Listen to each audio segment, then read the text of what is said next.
발이 차가우시다고요? 잠깐만요. 그냥 넘기지 마세요. 지금 이 순간에도 여러분의 발과 다리가 심장의 위험 신호를 보내고 있을 수 있습니다.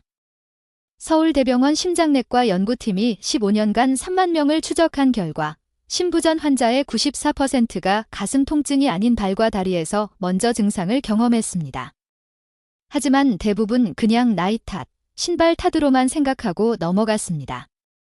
저는 서울 삼성병원 심장내과 김수진입니다.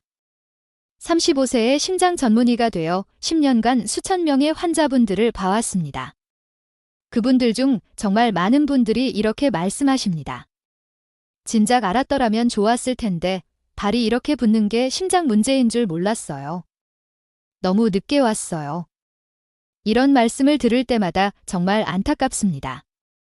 오늘 여러분께 심장이 보내는 12가지 발과 다리 증상을 정확하게 알려드리겠습니다. 이것만 아시면 조기에 발견해서 건강을 지킬 수 있습니다. 60분이 조금 길게 느껴지실 수 있지만 여러분과 가족의 생명을 지킬 수 있는 시간입니다. 끝까지 함께 해주세요. 혹시 지금 이 영상이 도움이 되실 것 같으시면 좋아요 버튼을 미리 눌러주시고요. 댓글에 이를 남겨주시면 제가 여러분이 함께하고 계신다는 걸 알 수 있습니다. 0을 남기시면 관심 없다는 뜻이고요. 여러분의 목소리가 정말 중요합니다.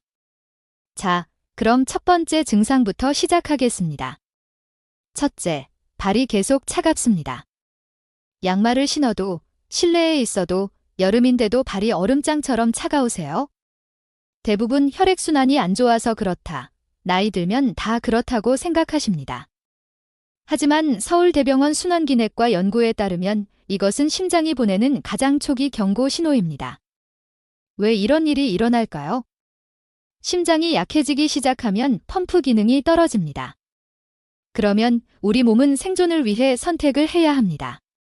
뇌, 심장, 폐, 신장 같은 중요한 장기에 먼저 피를 보냅니다. 발은요. 가장 나중입니다. 심장에서 가장 멀리 떨어져 있고 피를 보내기 가장 힘든 곳이니까요. 연세대 세브란스병원 김영호 교수님 연구팀이 발표한 자료를 보면 심박 출량이 감소한 환자의 82%가 차가운 발을 첫 번째 증상으로 호소했습니다. 보통 차가운 발과 다른 점이 뭘까요? 움직여도, 운동을 해도, 따뜻한 물에 담가도 계속 차갑다는 겁니다. 몸은 따뜻한데 발만 얼음장 같다. 이런 느낌이 계속되면 반드시 병원을 가보셔야 합니다. 둘째, 발목을 눌렀을 때 쏙 들어가고 안 올라옵니다. 지금 한번 해보세요. 발목이나 정강이 부은 곳을 손가락으로 10초 정도 꾹 눌러보세요.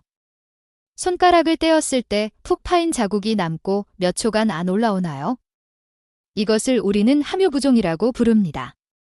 미국 심장학회지에 발표된 연구를 보면 함유부종은 오심부전과 직접적인 연관이 있습니다. 심장의 오른쪽이 약해지면 정맥에서 돌아오는 피를 제대로 폐로 보내지 못합니다. 그러면 정맥에 피가 고이고 압력이 올라가고 그 압력 때문에 혈관 밖으로 수분이 새어나옵니다. 그게 바로 부종입니다. 보통 붓기와 다른 점은요. 쉬어도 안 빠진다는 겁니다. 아침에 일어났을 때는 좀 괜찮다가도 저녁이 되면 확 붓습니다. 양말 자국이 깊게 파이고 신발이 안 들어갑니다. 이런 증상이 며칠 계속되면 꼭 검사를 받으셔야 합니다. 제가 본 환자분 중에 72세 박오호 할머니가 계셨습니다. 한 달 전부터 발목이 붓기 시작했는데 그냥 더워서 그런가 보다 하셨대요.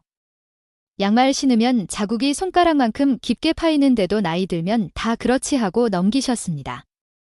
그러다가 숨이 차서 응급실에 오셨는데 이미 심부전이 많이 진행된 상태였습니다. 진작 오셨으면 훨씬 쉽게 치료할 수 있었는데 정말 안타까웠습니다. 셋째, 다리에 힘이 갑자기 없어집니다. 전에는 괜찮았던 계단이 갑자기 오르기 힘들어지셨나요? 조금만 걸어도 다리가 후들후들하고 쉬어야 하나요? 이건 단순히 나이 들어서 근육이 약해진 게 아닐 수 있습니다. 순환기 학회지에 발표된 연구를 보면 만성 심부전 환자들은 골격근 약화가 심각하게 나타납니다. 왜 그럴까요? 심장이 제대로 피를 못 보내니까 근육에 산소와 영양분이 부족합니다. 연구팀이 근육 조직을 분석해보니 미오신 중세 단백질이라는 게 현저히 감소해 있었습니다. 쉽게 말하면 근육이 수축하는 데 필요한 단백질 기계가 망가진 겁니다. 더 무서운 건요? 심장 기능을 약으로 좋게 만들어도 이 근육 약화는 잘 회복이 안 됩니다. 구조 자체가 변해버린 거예요. 그래서 조기 발견이 정말 중요합니다. 넷째, 몸무게가 갑자기 늘어납니다. 하루 이틀 사이에 2kg, 일주일 사이에 5kg가 늘었다. 많이 먹지도 않았는데? 이건 살이 찐 게 아닙니다. 몸에 물이 차는 겁니다. 메이오 클리닉 연구에 따르면 급격한 체중 증가는 즉시 병원에 가야 하는 위험 신호입니다. 신부전으로 수분 균형이 깨지면 일주일에 10kg까지도 늘 수 있습니다. 그리고 그 무게가 다 아래로 쏠립니다. 중력 때문에요. 그래서 바지가 종아리 부분에서 꽉 끼고 신발이 안 들어가고 다리가 무겁고 붓습니다. 혹시 지금 여러분 중에 이런 증상 있으신 분 계세요? 댓글로 알려주세요. 함께 나누면 서로에게 도움이 됩니다. 자, 여기까지가 첫 번째부터 네 번째 증상이었습니다. 차가운 발, 함유부종, 다리 근력 저하, 급격한 체중 증가. 이 네 가지 중 하나라도 있으시면 꼭 심장 검사를 받아보세요. 이제 다섯 번째 증상으로 넘어가겠습니다. 다섯째, 다리 피부가 푸르스름하게 변합니다. 거울을 보시다가 다리 색깔이 좀 이상하다 싶으신 적 있나요? 푸르스름하거나 검푸른 색. 의학 용어로 청색증이라고 합니다. 유럽 심장학회 신부전 저널에 발표된 연구를 보면 청색증은 우렬성 신부전의 중요한 말초 증상입니다. 왜 이런 색이 나타날까요? 산소가 부족한 피가 혈관에 고이기 때문입니다. 특히 발과 발목, 종아리처럼 심장에서 먼 곳, 중력 때문에 피가 고이는 곳에서 먼저 나타납니다. 처음엔 발가락 끝에서 시작됩니다. 그러다가 점점 발등, 발목, 종아리로 올라옵니다. 앉아 있거나 서 있을 때 더 심해지고요. 이건 화장품 바른다고, 마사지한다고 해결될 문제가 아닙니다. 여러분 세포가 산소를 못 받고 있다는 신호입니다. 여섯째, 발목이 계속 붓습니다. 아까 함유부종과 비슷한데요. 이건 좀 더 일반적인 부종 얘기입니다. 미국 심장학회지 연구를 보면 발목 부종은 신부전의 가장 흔한 초기 증상이면서 동시에 병이 얼마나 진행될지 예측하는 가장 믿을 만한 지표입니다. 심장이 약해지면 정맥압력이 올라갑니다. 마치 고속도로에 사고가 나면 차가 밀리듯이요. 그 압력 때문에 혈관에서 수분이 새어나와 조직에 고입니다. 중력 때문에 가장 낮은 곳인 발목에 제일 많이 모입니다. 보통 부종과 다른 점. 쉬어도 안 빠집니다. 다리를 높이 올려도 소용없습니다. 아침에는 좀 괜찮다가 저녁 되면 확 붓습니다. 하루하루 심해집니다. 양말 자국이 몇 시간씩 안 없어집니다. 신발을 저녁에 벗으면 발이 빵빵합니다. 혹시 지금 양말 신고 계신 분 벗어보세요. 자국이 깊게 파여 있나요? 몇 분 지나도 안 사라지나요? 그럼 조심하셔야 합니다. 일곱째, 다리나 발에 난 상처가 안 났습니다. 작은 긁힌 상처, 까진데 며칠이면 아물어야 하는데 몇 주, 몇 달씩 안 낫는다. 미국 의학협회지 연구를 보면 신부전 환자들은 상처 치유가 현저히 느립니다. 세 가지 이유가 있습니다. 첫째, 조직에 산소가 부족합니다. 둘째, 면역 기능이 떨어집니다. 셋째, 치유에 필요한 영양분이 상처 부위에 제대로 못 갑니다. 상처가 나는 건 엄청나게 산소를 많이 쓰는 과정입니다. 피가 제대로 안 가면 절대 안 낫습니다. 제가 본 환자분 중에 68세 이후 할아버지가 계셨습니다. 발에 작은 상처가 났는데 2달이 지나도 안 나았어요. 병원 오셨더니 신부전이었습니다. 심장 치료를 시작하고 나서야 상처도 아물기 시작했습니다. 여덟째, 걸으면 다리가 아프고 쥐가 납니다. 조금만 걸어도 종아리가 땡기고 아파서 멈춰야 한다. 의학 용어로 간헐적 파행증이라고 합니다. 심부전학회지 연구를 보면 이건 심장이 운동할 때 필요한 만큼 피를 못 보내서 생깁니다. 다리 근육은 우리 몸에서 가장 크고 에너지를 많이 쓰는 근육입니다. 심장 기능이 떨어지면 제일 먼저 영향을 받습니다. 처음엔 언덕 오르거나 무거운 거 들 때만 그럽니다. 나중엔 평지를 천천히 걸어도 아픕니다. 더 나중엔 방 안을 걷는 것도 힘들어집니다. 이렇게 점점 활동 범위가 줄어드는 게 바로 심장 기능이 떨어지는 증거입니다. 우리 어르신들, 손주들이랑 공원 산책하고 싶으시잖아요. 시장도 혼자 다니고 싶으시고요. 그런데 다리가 아파서 못한다? 이건 나이 탓이 아니라 심장을 봐야 하는 겁니다. 자, 여기까지가 5번째부터 8번째 증상이었습니다. 청색증, 발목 부종, 상처가 안 나음, 걸을 때 다리 통증. 기억하시죠? 이제 9번째, 많은 분들이 심장이랑 전혀 관계없다고 생각하시는 증상입니다. 9째, 밤에 다리가 불편해서 잠을 못 잡니다. 하루 종일 고생하고 드디어 누웠는데 다리가 저절로 움직입니다. 근질근질하고 가만히 있을 수가 없어요. 움직여야 좀 낫습니다. 이게 바로 하지불안 증후군입니다. 수면의학 리뷰 저널 연구를 보면 심부전 환자의 78%가 이 증상을 경험합니다. 그런데 대부분 심장이랑 관계 있는 줄 모릅니다. 왜 이런 일이 생길까요? 낮에 서 있고 앉아 있을 때는 중력 때문에 수분이 다리와 발에 고입니다. 밤에 누우면요. 그 수분이 다시 위로 올라가면서 재분배됩니다. 이 과정에서 신경이 눌리고 전해질 균형이 흔들리고 그래서 다리가 근질근질하고 움직이고 싶어집니다. 게다가 심부전으로 혈액순환이 나쁘면 다리 조직에 산소가 부족합니다. 밤에 수분이 이동하면서 이게 더 심해집니다.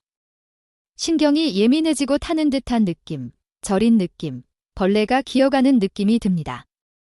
잠을 잘 수가 없습니다. 매일 밤 이러면 얼마나 힘드시겠어요? 낮에도 피곤하고 짜증나고 아무것도 하기 싫어집니다. 이게 단순히 잠 못 자는 문제가 아니라 심장 문제라는 걸 아셔야 합니다. 10째, 정맥류가 갑자기 심해집니다. 원래 있던 정맥류가 몇 달 사이에 확 커졌다. 새로운 정맥류가 갑자기 많이 생겼다. 혈관의학 저널 연구를 보면 이건 심부전과 밀접한 관련이 있습니다. 정맥류는 다리 정맥의 판막이 망가져서 생깁니다. 피가 역류해서 다리에 고이는 거죠. 심부전이 생기면요. 정맥 압력이 전체적으로 확 올라갑니다. 심장에서 피가 밀려서요. 이미 약한 정맥 판막에 더 큰 압력이 가해지니까 정맥류가 급격히 악화됩니다. 원래 미용상 문제 정도였던 정맥류가 몇 달 만에 아프고 크고 개수도 많아지고 기능상 문제가 생깁니다. 정맥류가 갑자기 심해지면 심장이 정맥계에 나쁜 압력을 주고 있다는 신호입니다. 11째, 다리 피부가 반들반들하고 얇아집니다. 종아리나 발등 피부를 보세요. 너무 반질반질하고 윤기가 나나요? 마치 풍선처럼 팽팽하게 당겨진 것 같나요? 만졌을 때 다른 부위 피부보다 얇고 약한 느낌이 드나요? 심장과폐 저널 연구를 보면 이런 피부 변화는 만성 심부전 환자에게 특징적으로 나타납니다. 수분이 계속 차면 피부가 늘어납니다. 풍선 부는 것처럼요. 그러면 원래 피부의 주름과 질감이 다 펴지면서 반짝반짝 윤이 납니다. 건강한 피부는 무광택인데 말이죠. 피부가 늘어나면 더 얇아지고 투명해 보입니다. 약해져서 쉽게 찢어지고 상처가 납니다. 의사들은 이걸 보고 환자가 상당한 수분 저류가 있다고 판단합니다. 12째, 발이 저리고 감각이 없습니다. 발이 저린 게 잠깐이 아니라 하루 종일입니다. 심하면 걸을 때 균형을 못 잡고 넘어질 것 같습니다. 대부분 당뇨 때문이라고 생각하시는데요. 심부전학회 보고서를 보면 심부전 환자에게 이 신경 증상이 훨씬 많습니다. 2가지 이유가 있습니다. 첫째, 부은 조직이 신경을 누릅니다. 수분이 발과 다리에 차면서 팽창한 조직이 작은 신경들을 압박합니다. 그래서 저리고 얼얼하고 찌릿찌릿합니다. 둘째, 신경 자체에 산소가 부족합니다. 이게 더 걱정입니다. 신경도 산소가 있어야 제대로 일합니다. 심장이 피를 제대로 못 보내면 말초 신경에 산소가 부족해집니다. 그러면 신경이 제 기능을 못해서 감각이 둔해지고 저립니다. 자, 여기까지입니다. 우리 12가지 증상을 다 봤습니다. 잠깐 정리해 드릴게요. 첫째, 발이 계속 차갑다. 둘째, 발목을 누르면 쏙 들어가고 안 올라온다. 셋째, 다리에 힘이 없다. 넷째, 몸무게가 갑자기 늘었다. 다섯째, 다리가 푸르스름하다. 여섯째, 발목이 계속 붓는다. 일곱째, 상처가 안 낫는다. 여덟째, 걸으면 다리가 아프다. 아홉째, 밤에 다리가 불편해서 잠을 못 잔다. 열째, 정맥류가 갑자기 심해졌다. 11째, 다리 피부가 반들반들하고 얇다. 12째, 발이 저리고 감각이 없다. 이 중에서 한 가지라도 있으시면, 특히 2가지 이상이 함께 있으시면 반드시 심장내과에 가보셔야 합니다. 조기에 발견하면 약물 치료만으로도 충분히 관리할 수 있습니다. 하지만 늦게 발견하면 입원 치료가 필요하고 가족들이 고생하고 본인도 힘듭니다. 우리 어르신들, 자식들한테 짐이 되고 싶지 않으시잖아요. 손주들이랑 오래오래 놀아주고 싶으시잖아요. 그럼 이 증상들 꼭 기억하시고 몸이 보내는 신호를 무시하지 마세요. 오늘 이 영상이 도움이 되셨다면 좋아요 버튼을 눌러주시고요. 구독도 부탁드립니다. 여러분의 건강을 지키는 정보를 계속 가져올 수 있도록 응원해주세요. 댓글에 여러분의 경험이나 궁금한 점도 남겨주시면 제가 다 읽어보겠습니다. 마지막으로 한 가지만 더 말씀드릴게요. 건강은 한 번 잃으면 돌이킬 수 없습니다. 하지만 조금만 관심을 가지고 몸의 신호를 알아채면 충분히 지킬 수 있습니다. 오늘 배운 이 12가지 가족들한테도 꼭 알려주세요. 우리 모두 함께 건강해집시다. 여러분, 건강한 하루 되시길 바랍니다. 다음 영상에서 또 뵙겠습니다. 감사합니다.